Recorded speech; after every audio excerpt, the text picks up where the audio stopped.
লেবাননের হিজবুল্লাহ যোদ্ধাদের ব্যাপক ক্ষয়ক্ষতির দাবি নিয়ে বিভিন্ন প্রতিবেদন পাওয়া গেছে, তবে ৩৫,০০০ যোদ্ধার মৃত্যুর নির্দিষ্ট তথ্যের সত্যতা নিশ্চিত হওয়া যায়নি।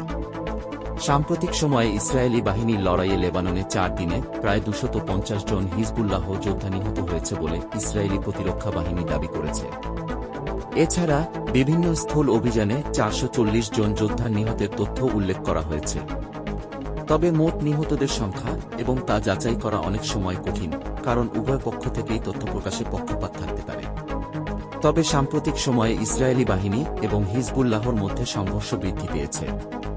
বিভিন্ন রিপোর্টে দাবি করা হয়েছে যে ইসরায়েলের হামলায় কয়েক হিজবুল্লাহ যোদ্ধা নিহত হয়েছেন। উদাহরণস্বরূপ, গত ৪ দিনে লেবাননে প্রায় ২৫০ জন হিজবুল্লাহ যোদ্ধার মৃত্যুর কথা জানানো হয়েছে এবং সাম্প্রতিক মাসগুলিতে নিহতের সংখ্যা ৪৪০ জন ছাড়িয়েছে বলে রিপোর্টে উল্লেখ করা হয়েছে। লেবাননের সাধারণ জনগণের হতাহতের সংখ্যাও উল্লেখযোগ্য। ইসরায়েলি অভিযানে ২০০০ এর বেশি সাধারণ মানুষ নিহত হয়েছেন এবং লক্ষাধিক মানুষ ঘরবাড়ি ছেড়ে পালিয়ে যেতে বাধ্য হয়েছেন। এই পরিসংখ্যান থেকে বোঝা যাচ্ছে ৩৫,০০০ হিজবুল্লাহ যোদ্ধার মৃত্যুর দাবি অত্যন্ত অতিরঞ্জিত হতে পারে। বিষয়টি নিরপেক্ষভাবে যাচাই করা গুরুত্বপূর্ণ।